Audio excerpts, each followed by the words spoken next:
Hoy puedo danzar con libertad, porque soy su hijo, porque soy su hijo. Buenas tardes, hermano, el Señor les bendiga. Damos gracias al Señor hoy, 30 de octubre de 2024. Les damos la bienvenida a una nueva edición de nuestro programa A Libertad Fuiste Llamados. Hoy contentos, muy alegres, porque tenemos con nosotros, para nosotros, un invitado muy especial. Un hermano en Cristo nos visita desde el norte de América, desde México, específicamente de la ciudad de Saltillo, ahí cercano a la frontera con Texas, el estado de Coahuila, nuestro amado y querido pastor Neftalí Rivera. ¿Cómo ha estado, pastor? Muy bien, Julio, estoy muy agradecido, muy contento. No sabes la enorme bendición que el Señor me ha concedido al visitar aquí la iglesia que está en Chile. Y la vida de cada uno de ustedes es de gran motivación para seguir adelante en el fervor, en aquello que tiene que ver la defensa de la fe, en aquello que tiene que ver la guianza para la iglesia, para los creyentes, tanto aquel que va fuerte como aquel que está debilitado, como aquel que está buscando también dirección. Entonces sus vidas han sido de gran bendición y ese ministerio está siendo escuchado también allá, y yo agradezco a Dios por estar nuevamente aquí. Amén. Pastor, para nosotros decirle a usted, su vida también ha sido de mucha bendición. La verdad, cuando le conocimos y usted nos llegó compartiendo la palabra, ha sido de mucha bendición. Estamos muy contentos de poder contar con su vida en este programa, reconociendo primeramente la gracia de Dios sobre su vida. Porque como decimos acá, sin Dios nosotros no somos nada. Es la gracia de Dios que nos capacita y que nos hace que nuestras vidas tengan valor. Así que contento de tenerlo. Esta vez nos acompaña acá, vino con su esposa Idalia, con su hija Sofi. Con la hija Sofi. Y han estado compartiendo. ¿Cómo se ha sentido en esta visita a Chile? Pues ha sido un poco diferente a razón de la impartición que el Señor ha traído a nosotros como familia. Estoy hablando como creyentes, como familia. Voy a usar esta parte de nuestra función pastoral. Y dentro de lo que ha sido una dirección que ha tomado el Señor, en este caso en la vida de Sofi, que tuvo a bien tener una apreciación de estar de alguna manera libre de toda influencia para afianzar su fe. Eso quiere decir que está tomando clases en línea y eso permite que pueda viajar. Qué bueno. Entonces fue un propósito que lo hemos cumplido en el Señor. Entonces eso lo ha hecho un poco diferente, mucho más agradecidos con el Señor, porque como lo decimos, yo y mi casa serviremos a Jehová. Y la vida de Idalia, pues una bendición estar también, que ella pueda estar con nosotros en este viaje. Y toda gloria y toda honra sea al Señor. Amén, amén, amén. Agradecemos, pastor. Y hoy vamos a tratar un tema bien importante con el pastor, pero antes de comenzar vamos a orar, vamos a pedir dirección de parte del Señor, vamos a pedirle que su gracia, su amor, que todo lo que nosotros compartamos, que el mensaje que traemos pueda ser de bendición para todos los hermanos y hermanas que han de oír esta palabra. Así que vamos a orar, amén. Pastor. Yo voy a dar gracias al Señor por este tiempo y decirle, amado Dios y buen Padre, te damos gracias en esta hora preciosa, Señor. Bendito Dios, que tú nos das el privilegio, Señor, de contar con los medios de poder transmitir tu palabra, Señor. Gracias, Padre, por tener este tiempo precioso de compartir con nuestro pastor Neftalí, Señor. Su vida ha sido de bendición para nosotros. Nosotros reconocemos en él la gracia de Dios, Señor. Queremos pedirte en esta hora que sea tu gracia, Padre, tu Espíritu Santo, Señor, guiando las palabras, Señor, las preguntas, Padre, el ministrar, Señor, de esta palabra para que pueda confortar, para que pueda consolar, para que pueda confrontar, Señor, las vidas que han de oír esta preciosa y poderosa palabra de Dios, Señor. Bendice a cada hermano, a cada hermana, Señor. Bendice a cada vida que ha de escuchar tu palabra, Señor, amén. Para gloria de tu nombre, amén. Bendito Dios. Gracias te damos, Padre, por tu gracia, por tu amor, por esa preciosa misericordia que un día tuviste con cada uno de nosotros, Señor. Por Jesucristo, Señor. Amén. Bendito amén. Dios. Gracias a Dios. Amén, pastor. Y vamos a compartir hoy día un tema que es súper relevante a toda la iglesia, porque vamos a hablar de la iglesia en los últimos tiempos. Mucho que decir, mucho que ver, pastor, en los últimos tiempos, en los tiempos finales, y ahí vamos a tener que entrar a definir la iglesia, qué es la iglesia, cuál es la visión que tenemos, cuál es el rol que tiene la iglesia en estos tiempos finales, lo que el Señor está buscando de su iglesia, pastor. Así que no sé si puede usted introducir el tema y vamos a estar ahí interactuando, aclarando dudas acerca de este tema tan importante que es la iglesia en los tiempos finales. Sí, creo que el testimonio de fe que ha venido partiendo desde lo que es Abel, un testimonio que tiene que ver con la vida después de la muerte. Me estoy situando en lo que es Hebreos cuando lo contextualiza y lo pone en el tiempo actual bajo una advertencia, pero también a través de lo que es advertirnos y alentarnos en lo que tiene que ver seguir adelante, puestos los ojos en el autor y consumador de la fe, para decir que el Señor está trayendo sobre nosotros pues lo que es una impartición de su gracia, una gloria que ha sido puesta también en diferentes casas, pero que dentro de lo que viene el desafío, por tanto, nosotros también, teniendo en derredor nuestro tan grande nube de testigos, despojémonos de todo peso y del pecado que nos asedia y corramos con paciencia la carrera que tenemos por delante, puestos los ojos en Jesús, el autor y consumador de la fe. Hebreos capítulo 12, verso 1. Entonces lo sitúa bajo la parte en la cual el Señor está trayendo sobre nosotros un esforzarnos, un correr hacia adelante. A pesar de todos los obstáculos, el Señor está alentándonos para seguir en esta carrera. Ahora, si nosotros regresamos unos versos, todo eso para hablar acerca de cómo la iglesia en este último tiempo ha sido llamada a completar el testimonio de la fe. ¿Cuál es el testimonio de nuestra fe? Pues es que Cristo reina, que Cristo es el Señor de nuestra vida. Y cuando vemos versos, voy a ir a Hebreos capítulo 11, dice, y todos estos, y entonces nos sitúa desde un punto de partida en el capítulo 11 acerca de lo que encontramos de todos aquellos que guardaron el testimonio de la fe, que tiene que ver que hay vida después de la muerte. El testimonio de la fe tiene que ver con hay perdón de pecados. Y entonces cuando dice el verso 39 del capítulo 11, y todos estos, aunque alcanzaron buen testimonio mediante la fe, no recibieron lo prometido. Entonces aquí es donde entra en acción para el último tiempo la labor de la iglesia. Dice verso 40, proveyendo Dios alguna cosa mejor para nosotros. La pregunta que tenemos que hacer es qué es aquello que el Señor ha proveído para nosotros en la manera como estos no han sido perfeccionados y cómo esos están trayendo sobre nosotros lo que es una espera por no haber recibido lo prometido. Y entonces te pone un punto de partida desde el caso de Abel. Por la fe Abel ofreció a Dios más excelente sacrificio que Caín. Luego viene por la fe Enoc y habla pone a la fe antes que al creyente. Entonces esto no tiene nada que ver con lo que es el vaso que se utilizó, sino más bien por aquella fe, una fe viva, una fe que la definición lo dice, que es pues la fe, la certeza de lo que se espera, la convicción de lo que no se ve. Entonces, dentro del testimonio que han guardado todos ellos y que ha venido caminando así, de generación en generación, ahora entra en escena para el último tiempo la iglesia para completar ese testimonio de la fe. Y si todos ellos, nosotros podemos ver hacia dónde quedó su vida o cómo terminaron, es que dieron todo para el Señor. Murieron por su fe, pudieron traer una convicción de andar como peregrinos y extranjeros porque ellos estaban esperando, ¿sí?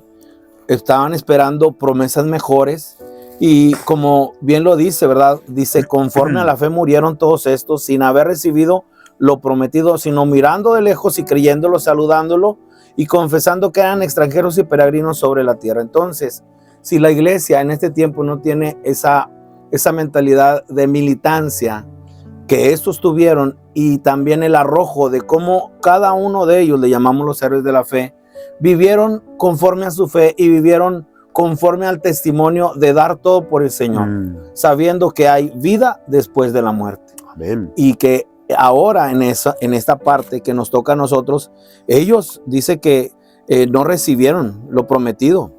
Y entonces dice que proveyó para nosotros una cosa mejor. La pregunta sería, ¿qué fue lo que ha dejado para nosotros una cosa mejor para completar ese testimonio? El testimonio de una vida que es entregada completamente al Señor y que a través de la fe esperamos al Salvador, esperamos al Señor, al Rey de Reyes, Señor de Señores. Eso sitúa a la iglesia en un desafío para el último tiempo. ¿Para qué? Para que nosotros corramos la carrera, pero no correrla no de otra manera, sino como todos ellos que anduvieron en ese tiempo viviendo para el Señor, obedeciendo, una vida en obediencia al Señor. ¿Por qué? Porque tenían la convicción de aquello que Dios los ha llamado. Entonces eso trae sobre nosotros, despierta sobre la iglesia lo que es vocación, despierta sobre nosotros la parte de entender los tiempos, que a la manera de Dios, los tiempos del Señor están definidos sobre la eternidad, no sobre una estancia aquí placentera. Y eso sobre nosotros lo único que va a traer es el desafío de si estamos o no a la altura de lo que Dios está haciendo. Amén. Pero Dios lo está haciendo. Amén. Hoy, increíble, pastor, porque según lo que usted compartía, hay un rol que la iglesia en estos tiempos tiene que cumplir. Hay algo, hay una parte. Y es tan importante ese tema, saber qué es lo que tenemos que hacer, que nos corresponde en los tiempos. Cada creyente vivió sus tiempos y usted dice, le tocó dar y dieron todo. Nos dieron todo dentro del propósito divino. Ahora a nosotros nos corresponde estos tiempos que estamos viviendo y son tiempos complejos y yo veo dos cosas. Porque por un lado, en algunas partes hay persecución, hay ideologías, están entrando.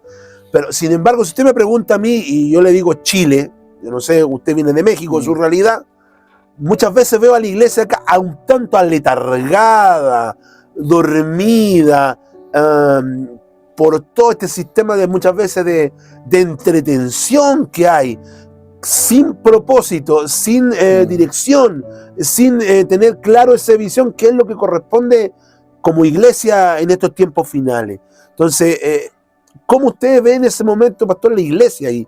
Porque acá yo veo, como le digo, una iglesia muchas veces aletargada, dormida, y yo veo en eso, hay una estrategia quizás del enemigo de los mantengo aquí como que no pasa nada, y yo vemos los contextos que se desarrollaron los creyentes, muchas veces fue persecución, fue un terreno hostil, y en ese contexto dieron todo. Es cierto. Dieron todo. Y yo muchas veces hoy día veo quizás este tiempo como de calma que hay, como que nos falta despertar. Ahora, lo que sí pudiera nosotros cometer el error, y eso nos llevaría a una desviación nos va a llevar a lo que es una herejía nos va a llevar a una apostasía. ¿Hacia dónde va? El hecho, cuando hablamos acerca de darlo todo para el Señor, te pone como en el plano de que yo lo hago, te pone como en el plano de que tú eres, la iglesia es el actor principal. Entonces, creo que el desafío más grande es conocer a la iglesia en su naturaleza. Y entonces quisiera traer dentro de lo que es la escritura, en dónde es que Dios ha depositado su gloria.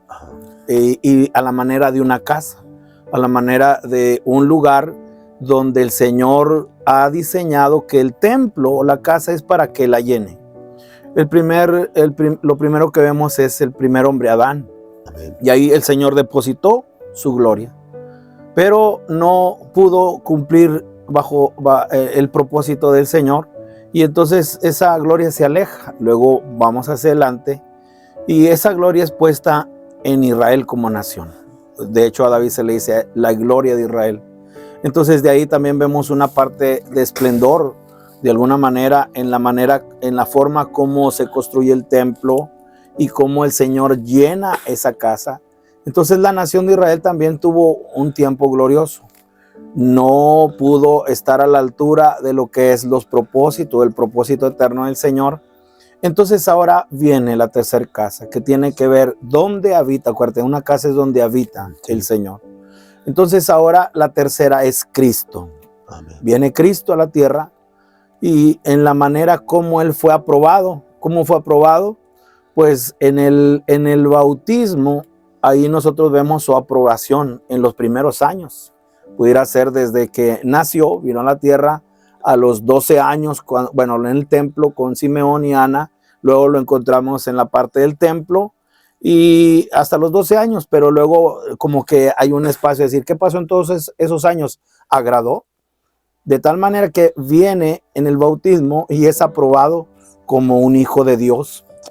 Pero luego vamos hacia adelante y vemos la parte de la transfiguración y ahí fue aprobado como en su ministerio, para luego ver la resurrección y ahí el Señor deposita completamente en ese vaso la gloria. Aquí está la gloria de Dios en la faz de Jesucristo.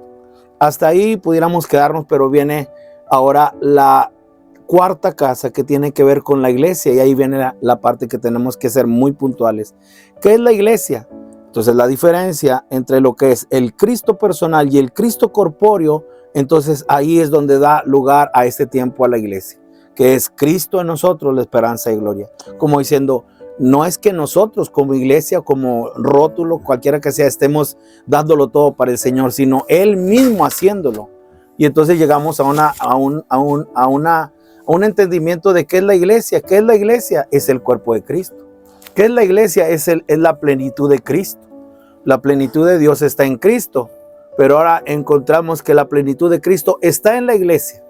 Entonces no es que nosotros podamos decir, sacando al Señor y decir, ahora la gloria está en la iglesia para apropiarnos nosotros de algo que no nos corresponde, porque la gloria sigue siendo de Él, pero Él ha determinado que a través de lo que es el cuerpo de Cristo, que es la iglesia, ahí depositar su gloria. ¿Y qué va a hacer? Es que cada uno está siendo conformado a la imagen de Cristo para que ahí donde realmente se ve la gloria de Dios, en la faz de Jesucristo, cada uno de nosotros está siendo conformado a esa imagen, conforme a ese carácter, y ahí es donde podemos ver, ahí realmente es quien hace, Él hace. ¿Quién hace? Es el Señor a través de la iglesia. Todo eso para nosotros ver que la manera como nosotros conocer la iglesia en su naturaleza, y en su naturaleza podemos ver que es Cristo en nosotros, es la parte corpórea, ¿verdad? Es la parte de a lo mejor ponerlo de esta manera, ver a Cristo en los evangelios y poder verlo en su ministerio. Es ahí el Señor depositó su gloria, ahí el Señor dijo, este es mi hijo amado en el cual tengo complacencia. Pero ahora cuando nosotros vamos al paso de lo que es enfrentar la cruz para luego la vida de resurrección, ahora de una manera corpórea es Cristo está en su iglesia. Y entonces es Cristo en nosotros, la esperanza de gloria. Ahí es donde podemos ver que es el Señor en nosotros. Hay un verso que podemos verlo, es en Efesios. Todo eso para no desviarnos, o para no poner la gloria en un rótulo, en una iglesia, ¿sí? Y ahí es donde podemos ver la parte esencial de qué es la iglesia. Es una definición que estamos definiendo qué es la iglesia en esta parte. En esta parte. Es muy importante lo que usted plantea porque siempre existía la concepción antiguamente, decíamos la iglesia, la concepción antigua, la iglesia es el edificio. Ahí está la iglesia. Ya, voy a la iglesia, decía la gente. Ya, ahora hemos entendido, hemos avanzado, la iglesia somos los creyentes, pero usted me está hablando de que la iglesia va mucho más allá de, esta es la iglesia de Cristo, donde Cristo está en cada creyente. Y entonces eso es mucho más amplio que un cartel o un rótulo, decir iglesia tanto, va más allá. Bueno, en la impartición de la cena, que en la impartición de la cena es un pan que es partido y entonces se imparte la cena tomando un trozo de pan para cada uno de ellos. Decimos, este es el cuerpo de Cristo. No está diciendo que son 1000 Cristos o que son, si la iglesia es de 500 Cristos. No, es que es un solo Cristo repartido entre todos. No sé si esa ilustración pueda traer así mucha claridad, pero no estamos hablando de que Si la iglesia, imagínate hablar de una iglesia de una manera nacional o transnacional, ¿verdad? Que es una locura, que podamos decir que la iglesia está compuesta por todas las naciones o nacionalidades, que podamos decir la iglesia asiática, la iglesia de Estados Unidos, la iglesia europea, no se puede porque no hay judío ni griego. Entonces estamos determinando que es el mismo Cristo bajo una impartición en cada miembro de la iglesia. No son muchos Cristos, no son cada uno yo soy un Cristo, no, estamos participando de lo mismo que es Cristo, y ahí viene la conformación de lo que es el cuerpo de Cristo. Independiente de la denominación. No, es que ese Independiente de la nacionalidad. Y todo eso, es Cristo en cada creyente. en cada creyente. Y ese es el desafío, Julio, en los últimos tiempos, creo, porque la iglesia está unida en su nombre, o sea, en su naturaleza. Vamos a poner la parte en el nombre del Señor, ¿sí? La iglesia tiene esa unidad. Va a venir la parte del rótulo, y cuando tú vienes en otro nombre, entonces divides el cuerpo de Cristo. Entonces ya la parte es que eso no está representando lo que es la iglesia en su naturaleza. ¿Por qué? Porque ahí, imagínate, la iglesia no puede ser una cosa en la cual nosotros podamos decir imagínate que yo diga, no, pues fui a la iglesia chilena. No, estaríamos diciendo que es otro Cristo. Claro. No, es la iglesia que está en Chile. Es Cristo, yo voy a ver a Cristo que está en Chile. Cristo que está en México. Entonces, la iglesia, por lo tanto, no puede ser una cosa nacional. No puede ser ni una cosa internacional. No existe tal cosa con Dios, ¿verdad? Como la iglesia, como ya lo dije, en la India, la iglesia en Estados Unidos, la iglesia en México. No, la iglesia no pertenece a ningún país. La iglesia solo puede ser la iglesia en cualquier país y en toda nación, pero bajo el nombre que es sobre todo nombre. Es el nombre de otra naturaleza. Es Cristo en nosotros. O sea, ahí los que tienen a Cristo, los que han nacido de nuevo, es la iglesia. es la iglesia. La iglesia. Entonces, de ahí tiene una apreciación que, de acuerdo a lo que es la visión que pueda traer cada uno, si es una visión terrenal o es una visión celestial, para definir lo que es la iglesia. ¿Sí? Entonces, si yo tengo una visión completamente terrenal, entonces ahí es donde yo voy a definir la iglesia. ¿De acuerdo a qué? Pues a una visión completamente humana, pero cuando tenemos la visión en lo que tiene que ver la visión celestial, ahí es donde vemos diferente. Ahí es donde vemos la parte que vemos desde la perspectiva del Señor, y ahí el punto de vista de la iglesia es Dios. El verso que quería leer es este, dice En Efesios, sí. en Efesios capítulo 1, y dice el verso, hablando el apóstol Pablo, bueno, el Señor utilizando a Pablo, y dice, hablando acerca de dónde está Cristo, está sentado, dice, el cual operó en Cristo, resucitando de los muertos y sentándole a su diestra en los lugares celestiales, sobre todo principado y autoridad y poder y señorío, y sobre todo nombre que se nombra, no solo en este siglo, sino también en el venidero, y sometió todas las cosas bajo sus pies, y lo dio por cabeza sobre todas las cosas a la iglesia. Y viene la definición. ¿Qué es la iglesia? La cual es su cuerpo, la plenitud de aquel que todo lo llena en todo. Entonces, si yo tengo el concepto de plenitud en lo que tiene que ver Cristo, en Él está toda la plenitud de la deidad. Ahí podemos encontrar la manifestación o los atributos del Padre, los atributos del Espíritu Santo, en la persona de Cristo, que Él decidió revelarse corporalmente a través de la segunda persona de la divinidad, Cristo. Pero ahora, si solamente eso lo separamos de lo que es su cuerpo, y yo no encuentro plenitud en el cuerpo de Cristo, en la iglesia, entonces algo está fallando. Entonces no estoy entendiendo la naturaleza de la iglesia, que es Cristo mismo. Es el Señor en nosotros. Entonces, ahora la iglesia toma relevancia en lo que es, yo encuentro plenitud en la iglesia. ¿Por qué? Porque esa plenitud la encontramos en el mismo, en el que habita en ti. ¿Quién habita en ti? Cristo.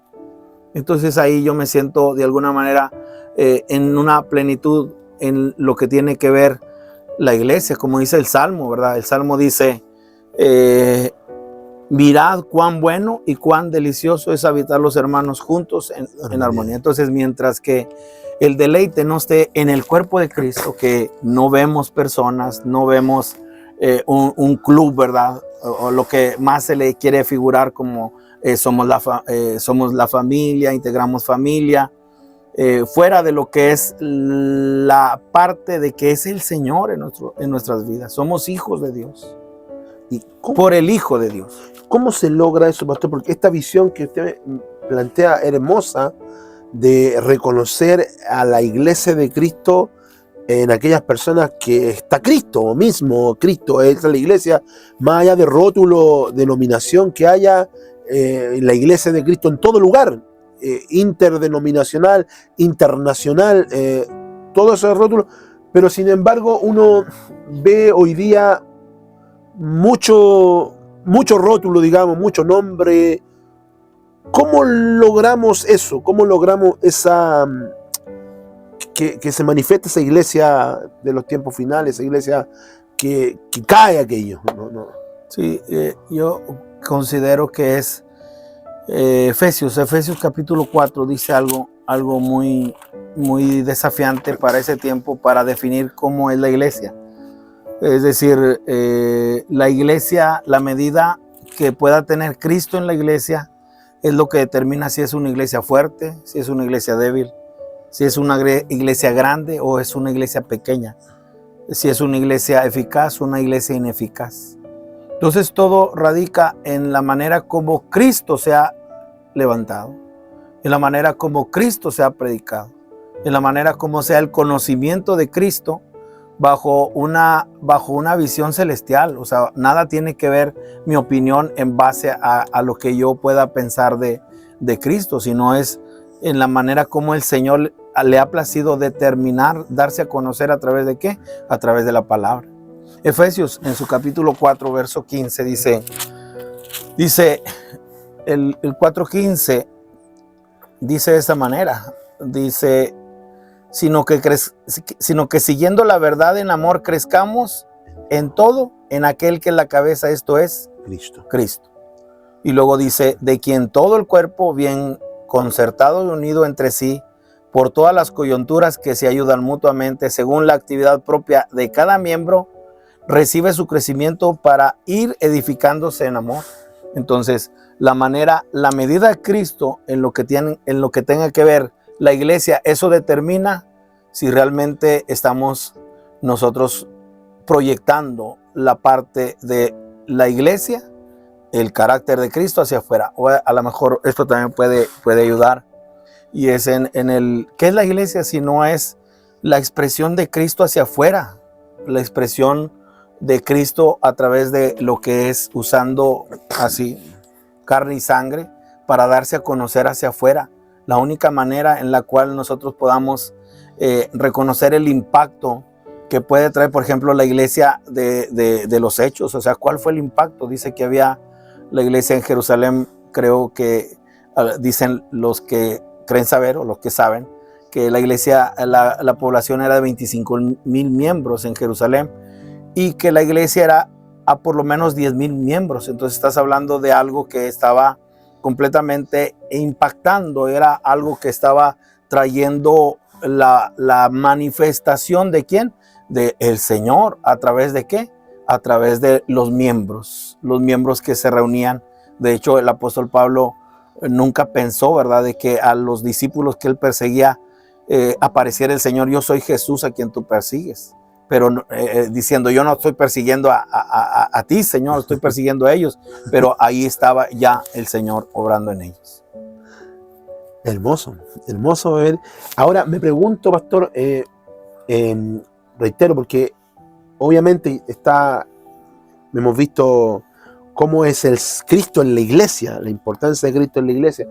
Mas de repente uno de pronto escucha comentarios de gente que no conoce al Señor, obviamente, y a ellos me han dicho, por ejemplo, y yo a veces no sé a quién creer. O uno dice una cosa, otro dice otra cosa. Y usted habla, qué importante es lo que reflejamos de Cristo. Entonces, muchas veces vemos hoy día una iglesia, no sé cómo decirlo, quizás muy dividida, o con mucha mirada distinta, ¿Cómo poder conciliar aquello? Si es Cristo en la iglesia, ¿por qué sucede aquello?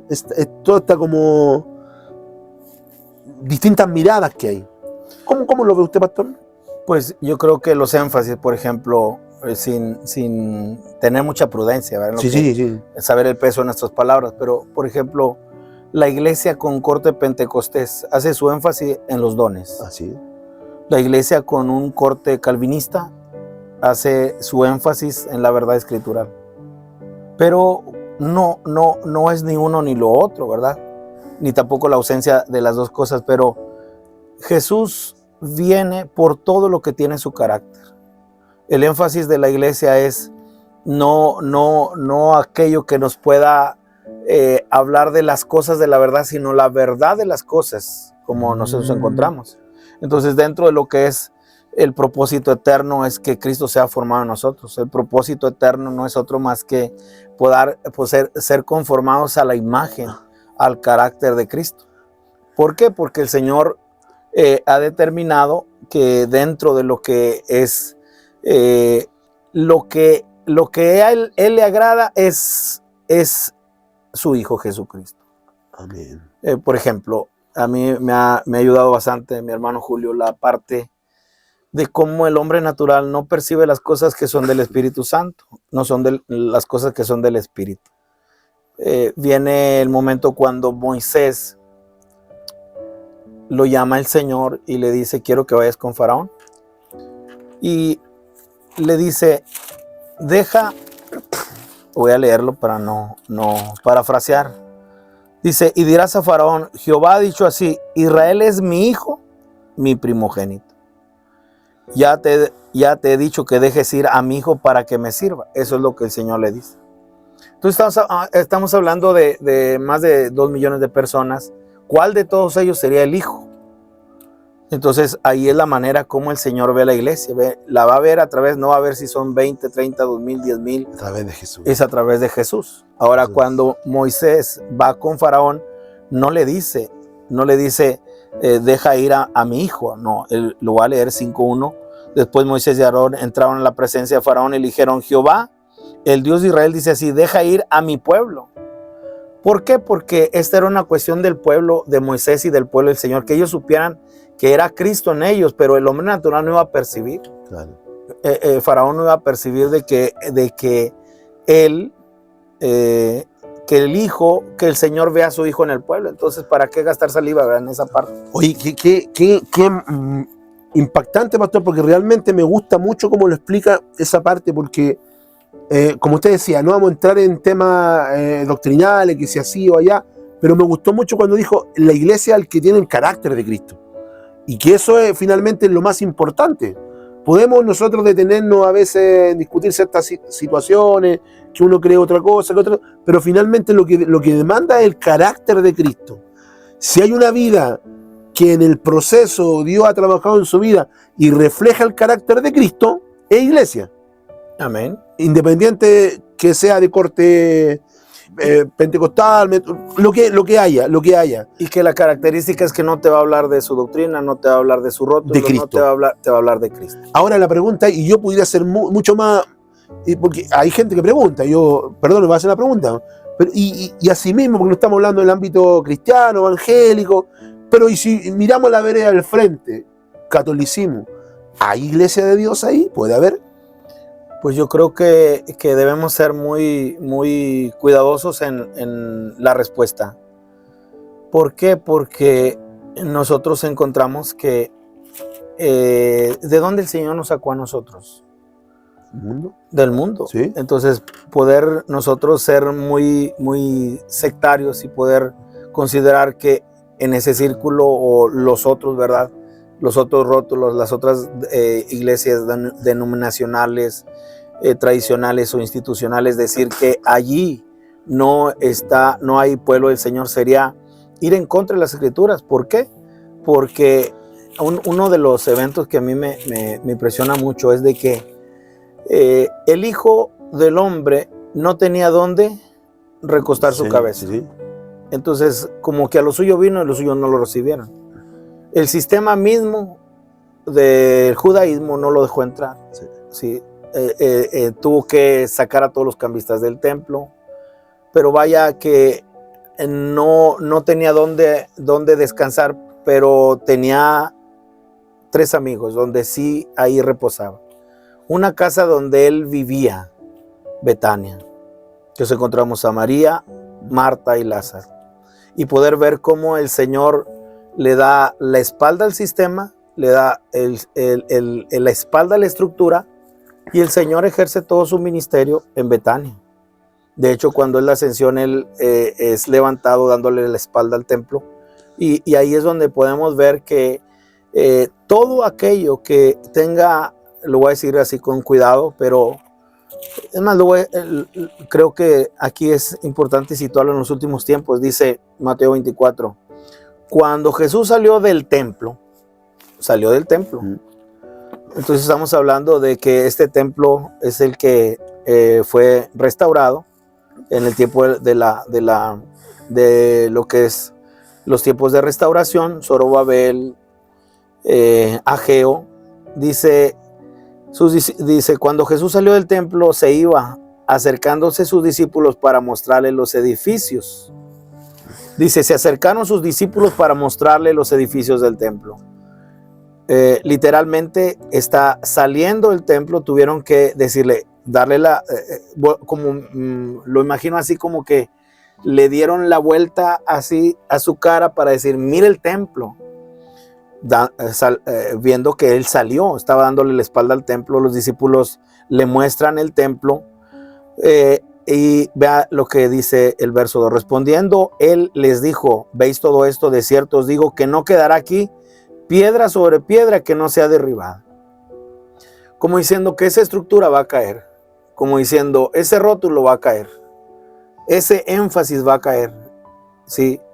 Entonces, ¿por qué? Porque Dios edifica su iglesia a través de ¿qué? De piedras. Entonces, al sacar piedras de ese templo, piedras así que las saca para edificar su iglesia, ahí es donde podemos ver que el Señor está llamando a los suyos y que los tiene que sacar de todo rótulo, de toda estructura. ¿Para qué? Para que venga a conformar una iglesia que nosotros encontramos que está sentada en los cielos. O sea, la iglesia, cuando vemos que lo único que hace, sí, para hacer así de alguna manera contacto con la tierra, nosotros encontramos que es para dar el testimonio. Pero nosotros, según las escrituras, dice que estamos sentados en los lugares celestiales con Cristo. Entonces aquí el apuro es la parte él terminó, él está sentado, pero lo que ahora viene a competir, la competencia de la iglesia viene a ser el testimonio aquí en la tierra, el testimonio de Cristo, que estamos sentados en los lugares celestiales. Entonces nosotros podemos ver que el Señor sitúa en los últimos tiempos, dice, y estando él sentado en el monte de los olivos, los discípulos se le acercaron aparte diciendo, dinos, y vean, ¿cuándo serán estas cosas? Que se iba a derribar el templo, que se iba a derribar, que no quedaría piedra sobre piedra. ¿Cuándo serán estas cosas? ¿Qué señal habrá de tu venida y del fin del siglo? No dice el fin del mundo, el fin del siglo. Y entonces ya empieza la parte de lo que es hablar de todo lo que viene para el último tiempo. Pero en esto es donde podemos encontrar que el Señor está llamando a su iglesia, y lo está haciendo de la iglesia católica, de la iglesia cualquiera que sea, pero la está trayendo a Cristo, no a que forme parte de otro rótulo. O sea, que no es la parte de antes yo era y ahora soy. ¿De qué serviría salir de una estructura para entrar a otra? De entrar a un nombre y entrar a otro nombre. No, entramos a Cristo, venimos a Cristo, Él nos llamó y Él está edificando su iglesia. Amén, Amén. amén, amén. Qué hermoso, porque eso nos demuestra realmente que me gustó esa imagen. Dios está llamando a su iglesia de todo lugar, pues muchas veces está esa tendencia, claro, a creer uno que yo estoy en el lugar adecuado, el lugar correcto, y tender a pensar que yo estoy en lo correcto y todos los demás están equivocados. Me gustó esa imagen de que Cristo está llamando. Entonces podríamos decir una característica de la iglesia de los tiempos finales es que todo rótulo, todo va a caer. Va a caer. Va a caer. Y va a haber una iglesia, digamos, que va a ser las vidas que tienen carácter de Cristo, la iglesia, ¿cómo usted lo habló de la iglesia? Que está sentado en los lugares celestiales. Bajo una visión celestial. Ahora, cuando vemos la tendencia, esto es contracultura cristiana, pero la pregunta que yo hago es, ¿será que la iglesia del último tiempo será más fuerte? ¿Será más popular? ¿Será más famosa? ¿Será que la iglesia el último tiempo tendrá como un pulpo tentáculos en todos lados? O sea, ¿será que la iglesia el último tiempo tendrá una estructura muy fuerte? Y la respuesta es que no. Considero que no.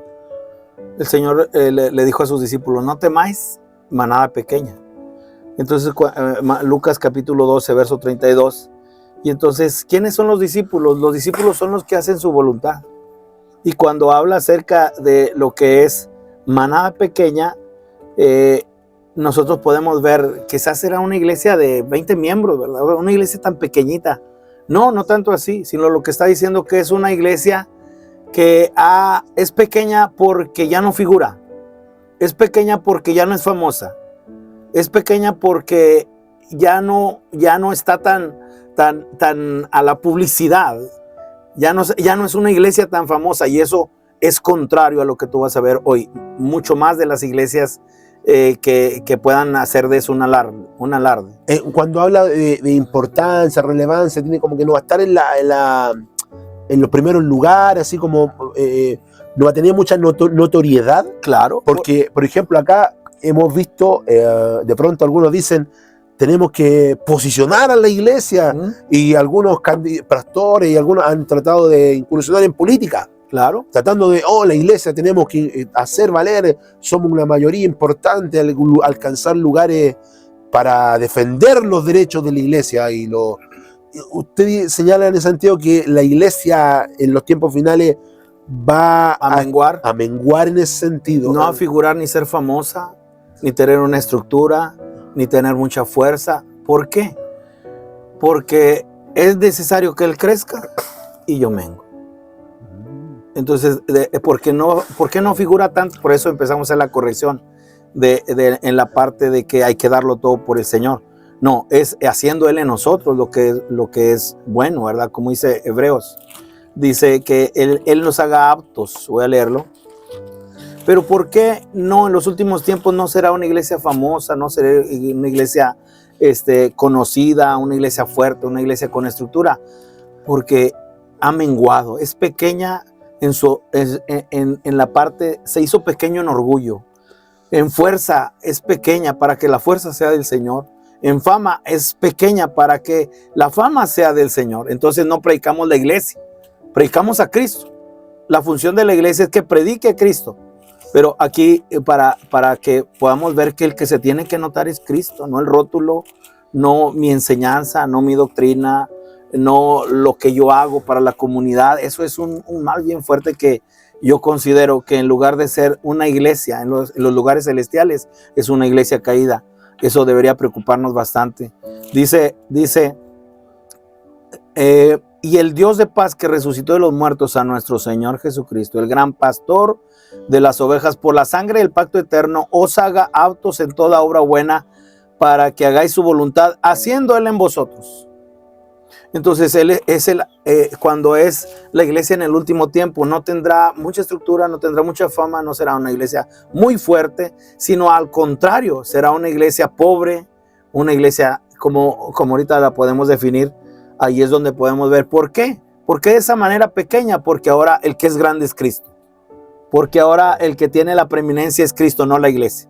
Si tú ves cuáles son los movimientos que más atraen en ese tiempo, qué es lo que más promociona a una iglesia que se da a conocer a través del internet, a través de los canales de televisión, si no es toda la proyección, es fuimos para allá, somos una iglesia. No creo que una iglesia mega pueda de alguna manera transmitir sus cultos de oración, que son 20, que son 5, como que esa publicidad no es muy buena, ¿verdad?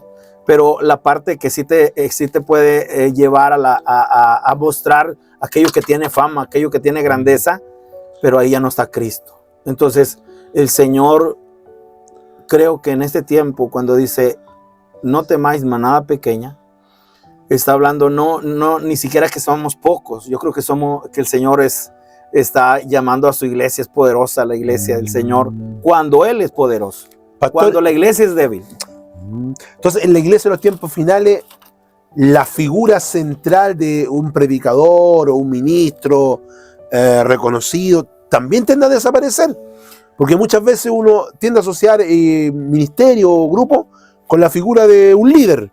O sea, líder, tal líder importante, la gente y se identifican con el líder muchas veces. En la iglesia de Cristo de los tiempos finales, la figura central del líder también pierde... ¿Quién puede fuerza? ¿Pierde fuerza? No por él mismo, sino por la iglesia que es entendida, diciendo, es el Señor, nunca será el hombre. Y de parte del siervo del Señor, la manera como Dios ha levantado vidas, ¿verdad? Pero el siervo del Señor que realmente expresa el sentir de lo que es el ministerio, siempre tendrá base en decir, el Señor lo ha hecho, gloria a Dios. Amén. Pero no traerá un reflector aquí, ¿verdad? Como algunos dicen, no, toda la gloria es para Dios, pero traen 20 cámaras a la vuelta para proyectarse, no, sino que será a la manera como el Señor es levantado. Amén. Hay una, no sé cuánto nos quede, pero creo que una de las iglesias que puede traer sobre nosotros este impacto de cómo será en el último tiempo es esta iglesia. Dice, es la iglesia de Filadelfia. Creo que es la iglesia, ¿verdad?, que va a traer sobre nosotros una impartición sobre hacia dónde ir. Por ejemplo, vamos a ponerlo aquí en Chile, bueno, vamos a ponerlo aquí en Chile. Si el Señor mandara una carta a su iglesia, ¿a quién se la mandaría? ¿A cuál de todas? Si el Señor mandara una carta, ¿a cuál se las mandaría? ¿A qué iglesia de Chile usted? Sí, ¿a cuál? Si a esta, al rótulo ¿a cuál se la mandaría? Y tú y yo, si tenemos un poquito de inteligencia espiritual, sabríamos que no la iba a mandar ni al rótulo tal, ni a la denominación tal. No lo haría. Entonces, cuando nosotros vemos la iglesia que está en Chile, es una iglesia que no tiene rótulo, es una iglesia que no tiene fama, es una iglesia que no tiene, el Señor conoce a los suyos. Entonces, esa iglesia, nosotros vemos que presenta características en los últimos tiempos. Y la manera como Él, otra vez, la manera como Él se incorporó a la iglesia, la manera como está su espíritu en nosotros, en aquellos que hemos sido lavados y santificados, comprados con la sangre de Cristo, ahí es donde nosotros podemos ver cuál es la característica. Dice, escribe al ángel de la iglesia en Filadelfia, esto dice el santo, el verdadero, el que tiene la llave de David, el que abre y nunca cierra, y cierra y nunca abre. Entonces podemos ver que dentro de lo que es la característica de esta iglesia es que tiene una llave, o sea, tiene una llave de acceso. Hablar acerca de cómo dentro de esta llave abre la puerta, entonces estamos hablando que es una iglesia que tiene la puerta abierta, es una puerta abierta. Dice, el que tiene la llave de David, y luego dice el verso 8, yo conozco tus obras, he aquí, he puesto delante de ti una puerta abierta. Sabemos que la llave es el Señor, pero el Señor, la característica que tiene para una iglesia en los últimos tiempos es que tiene la puerta abierta. ¿Cuál puerta abierta? ¿Cuál puerta abierta? Si no es aquella que nosotros encontramos, como en el caso de Jacob, cuando tiene ese sueño, ¿verdad? Y que da así, ve una escalera y que tiene conexión con el cielo y la tierra. Y dice que subían, bajaban, ¿verdad? Sí. Entonces encontramos que realmente esa es la iglesia del Señor. Es como las ruedas de Ezequiel, que por un momento están en los cielos y luego bajan a la tierra. Y así creo que es la dinámica usando una palabra, la dinámica que tiene el Señor a través de su iglesia. Moramos en los lugares celestiales, habitamos en esos lugares, pero venimos bajo el testimonio de ¿qué? Hacemos contacto en la tierra bajo el testimonio de la fe, bajo el testimonio de Cristo. Pero ahí no hacemos de este mundo un hogar, no hacemos de este mundo diciendo que nosotros estamos de paso, peregrinos y extranjeros. Y entonces creo que ahí es donde podemos ver que hay una puerta abierta. Los cielos están abiertos. ¿Para qué? Para que nosotros podamos ver con claridad al que está sentado en el trono, que podamos ver al Señor, al Rey de Reyes, Señor de Señores. Entonces creo que en esta parte la necesidad que podamos ver como iglesia, si realmente nuestros ojos sean abiertos a quién es Él. ¿Para qué?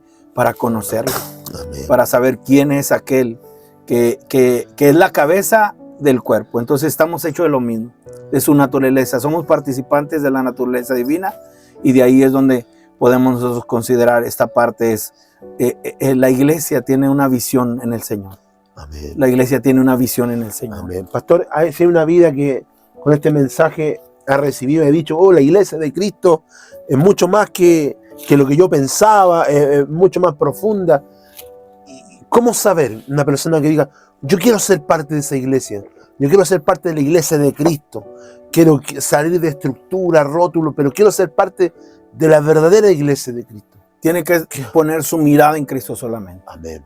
Tiene que olvidarse de todo lo que sea carne y sangre. Y bueno, esto no es propio de decir voy a hacerlo en este momento. Tiene que rogar, o sea, tenemos que rogar para que el Señor se revele a nuestra vida. Amén. Porque si lo vemos a Él, podemos ver cómo es la naturaleza de la iglesia.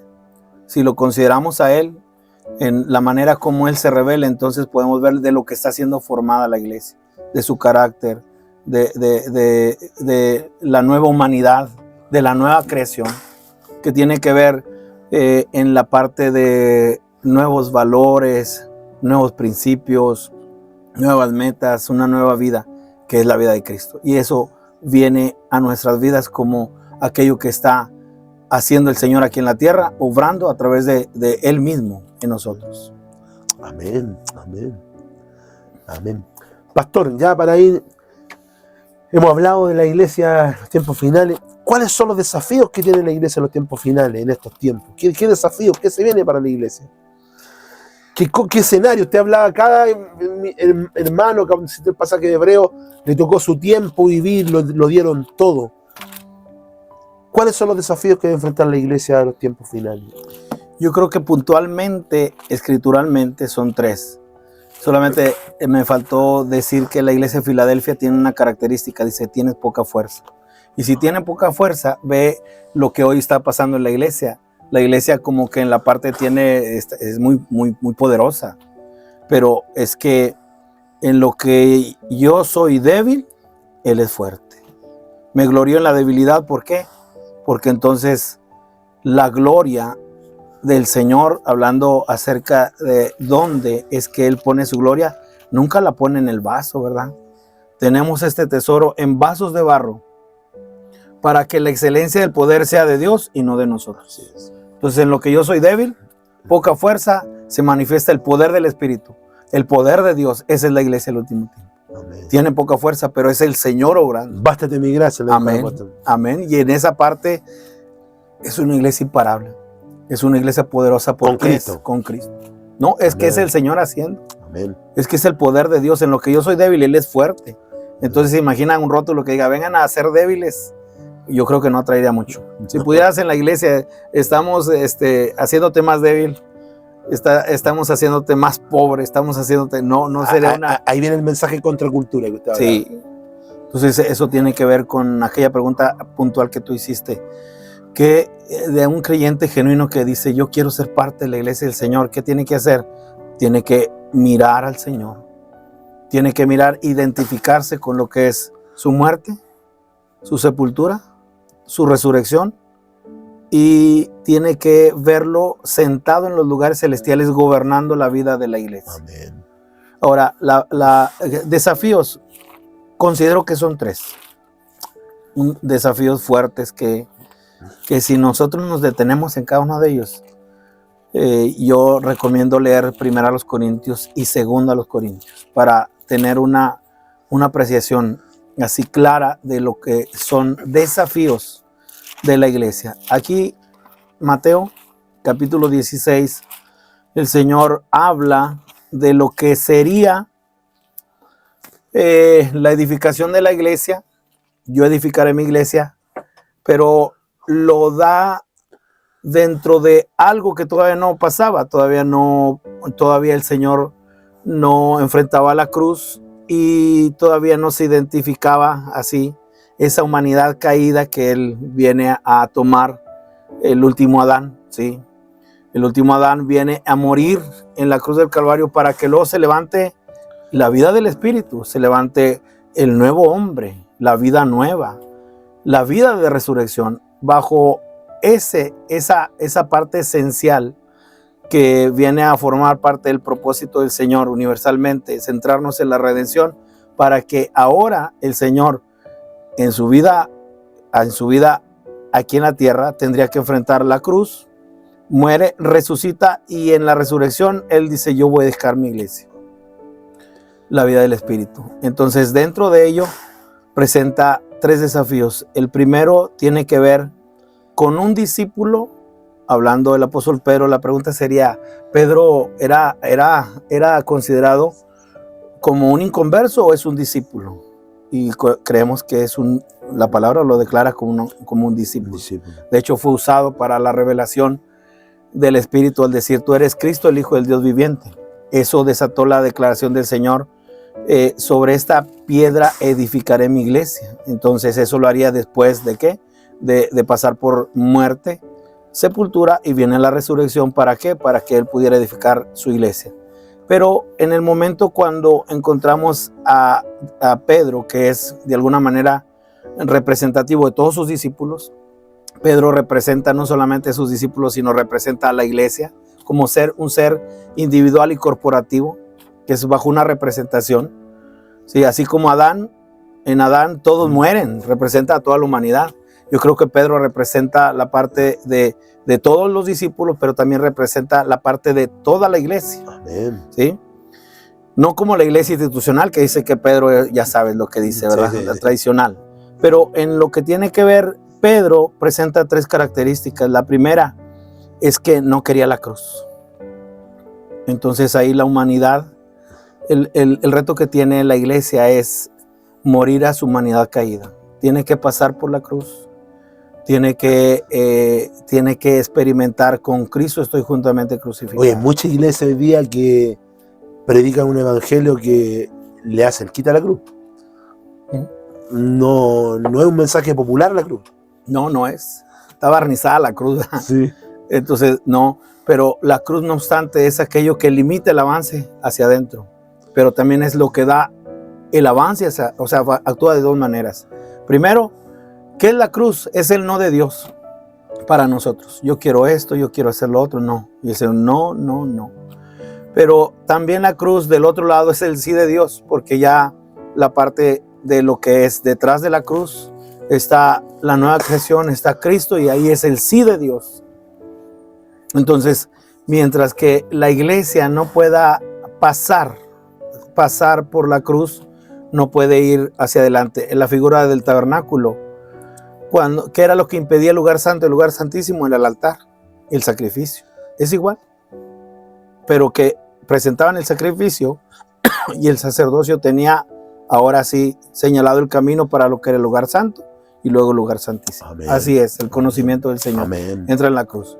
Creo que el desafío es terminar con esta humanidad, es ser salvos, pero seguir viviendo nuestra vida es algo que el desafío más grande que tiene la iglesia. La segunda es la derrota de Satanás utilizando el alma del hombre. Esto es impactante para mí porque cuando tú ves que Pedro es utilizado por Satanás, pero ¿qué utilizó? Fue su alma, fueron sus emociones. Amén. ¿Sí? Cuando dice, empezó a reconvenirle, ¿verdad? Que ninguna de estas cosas te acontezca. Sí. Y entonces en ese momento no le dijo Pedro, le dice: quítate delante de mí, Satanás. Quiere decir que el Señor tiene que obrar en su iglesia para que realmente conozcamos qué está detrás del alma. Es decir, de tus sentimientos, de tu intelecto y de tu voluntad. Con todo ello, no alabas al Señor. Y vamos a ponerlo en el plano de la caída. ¿Qué fue lo que fue? ¿Qué utilizó Satanás para tentar?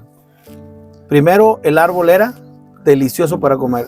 Atentó contra los deseos. Sí. Y luego, con que Dios ha dicho, ahí apeló a su razonamiento. No. Y lo tercero, ¿qué vas a decidir? Voy a decidir por ti, voy a rechazar al espíritu. En ese momento captó el alma y desde entonces utiliza el alma del hombre para sus estrategias satánicas malas. Qué fuerte, ¿eh? ¿Sí? Y aquí le dice a Pedro. La emoción es increíble, como lo que uno muchas veces siente, a veces domina el ser humano, y el creyente debe andar por lo que dice la palabra, muchas veces más allá de lo que pueda sentir, lo que pueda, Claro. mi emoción, mi sentimiento, que las emociones son como un carrusel, que arriba está arriba, después estoy abajo. Entonces, la urgencia de ser guiados por el Espíritu Santo y de la llanura del Espíritu Santo, ¿para qué? Para que el alma tome su lugar, que sea restaurada, para que los pensamientos de nosotros ya no sean de nosotros, sino otra vez conformados ¿a qué? A la mente de Cristo. Más nosotros tenemos la mente de Cristo. Amén. Y el último desafío que tiene la iglesia es el Hades. Las puertas del Hades no prevalecerán contra ella. Y como diciendo, cuando la iglesia sepa que el último enemigo a vencer es la muerte. Y entonces cuando nosotros vemos iglesias muertas, habrá iglesias muertas. La figura es Eutico, ¿verdad? Sí. Cuando está en la comunidad de los vivos, la iglesia, y se cae y muere, no puede estar un muerto entre los vivos. Y entonces va el apóstol Pablo, ora por él y sigue disertando. Y entonces ahora lo entrega vivo. ¿Por qué? Porque en la comunidad de los vivos, que es, tú eres el Cristo, el Hijo del Dios viviente, no puede haber muerte espiritual, pero aparece. El último enemigo a vencer es la muerte, y sobre cada punto de ellos hay tanto que hablar. Que sí, el Señor traiga claridad a nuestras vidas. Ahí está, se vio la parte final, 3 grandes desafíos para la iglesia. Como dijo el pastor, se podría profundizar mucho ahí, pero creo que ha sido de mucha bendición, pastor, la conversación. Amén. ¿Algún mensaje para cerrar, pastor, que quiera entregar, redondear alguna idea, algo que no le haya quedado? Le doy el espacio para que... Yo creo que la mayor necesidad que tenemos en ese tiempo es darle definición a la parte de lealtad. Lealtad, yo creo que es algo que requiere hoy el creyente. ¿Lealtad a quién? Lealtad al Señor. Lealtad en lo que tiene que ver fidelidad, permanencia. Y yo creo que eso también es algo que necesitamos puntualizar. Realmente si estamos siendo leales. Si hay lealtad en base al responder de lo que el Señor ha hecho. Como diciendo, ¿tú crees que el sacrificio de Jesús fue para que tú veas series de Netflix? ¿Tú crees que el sacrificio de Jesús es para que nosotros estemos en los placeres de este mundo? ¿Tú crees que Cristo, todo lo que sufrió, es para que nosotros vivamos en nuestros deleites? Y la respuesta es no, no, no. Yo creo que el llamado a la iglesia es la consagración, la entrega. Ahí estaba lo que yo le planteaba antes, que yo uno de los problemas que veo en la iglesia actual, no sé cómo decirlo, pero a veces yo siento que a veces quizás falta un poco más de apretar a la iglesia así para esa ejecución, se manifiesta porque yo siento que a veces la iglesia está muy aletargada. Como que de repente nos metemos mucho en, como te decía, todo lo que... Hay una industria enorme de entretención. Y que lo que va haciendo es adormeciendo a la iglesia. Y uno está como un estado como que está en la iglesia, pero no estoy. Y falta algo. Y ahí toda la gente dice, necesitamos despertar. Necesitamos despertar. Señor nos despierta. Amén. Amén. Damos gracias al Señor. Decirle a todos los hermanos que nos pueden haber escuchado que el Señor les bendiga. Que hemos podido compartir este tema tan importante que tiene que ver con la iglesia de Cristo, la verdadera iglesia de Cristo.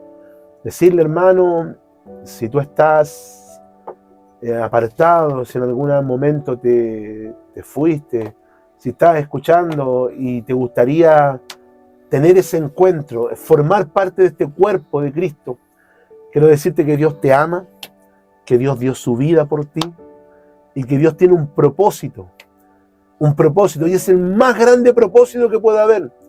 Ninguno de tus sueños, ninguno de tus anhelos siquiera se asemeja a lo que Dios quiere hacer en tu vida. Dios quiere formar a Cristo en tu corazón.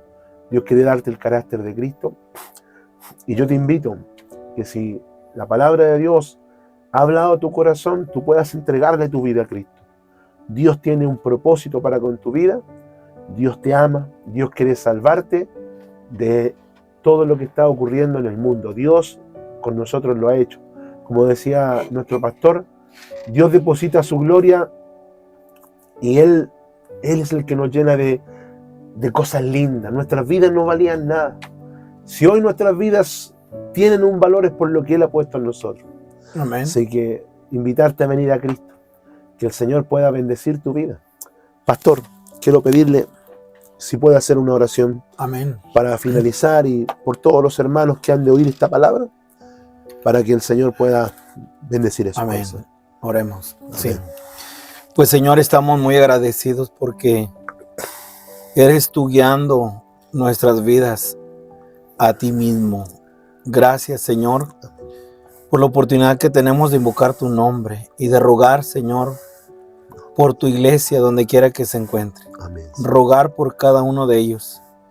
Y, Señor, bajo lo que es el anhelo ferviente, Señor, que tú has Amén. puesto en nuestras vidas por tu Hijo Jesucristo, oramos.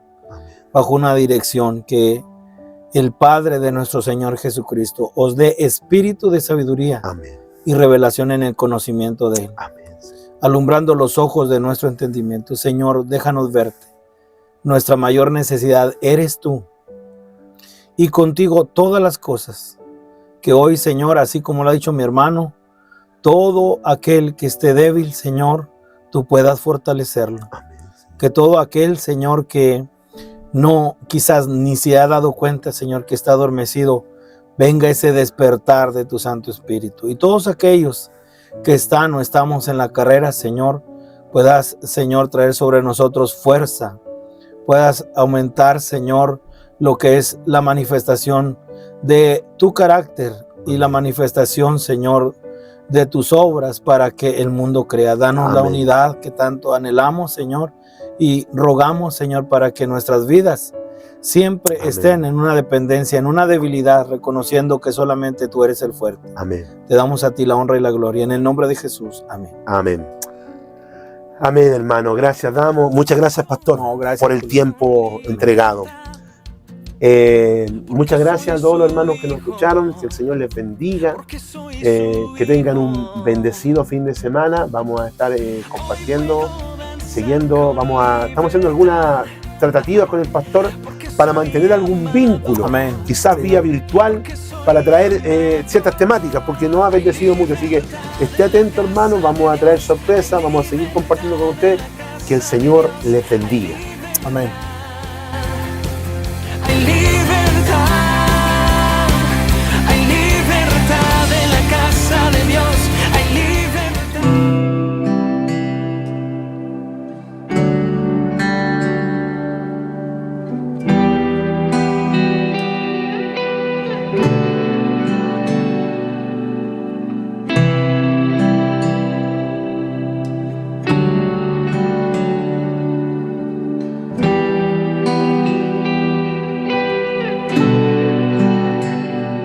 Mi orgullo me sacó del jardín, su humildad puso el jardín en mí.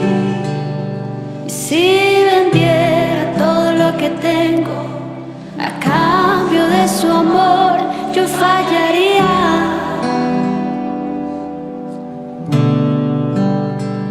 Porque su amor no se compra ni se merece. Su amor es un regalo, de gracia se recibe. Porque su amor no se compra ni se merece. Su amor es un regalo, de gracia se recibe. Quiero conocer a Jesús. Yo quiero conocer a Jesús. Quiero conocer a Jesús. Quiero conocer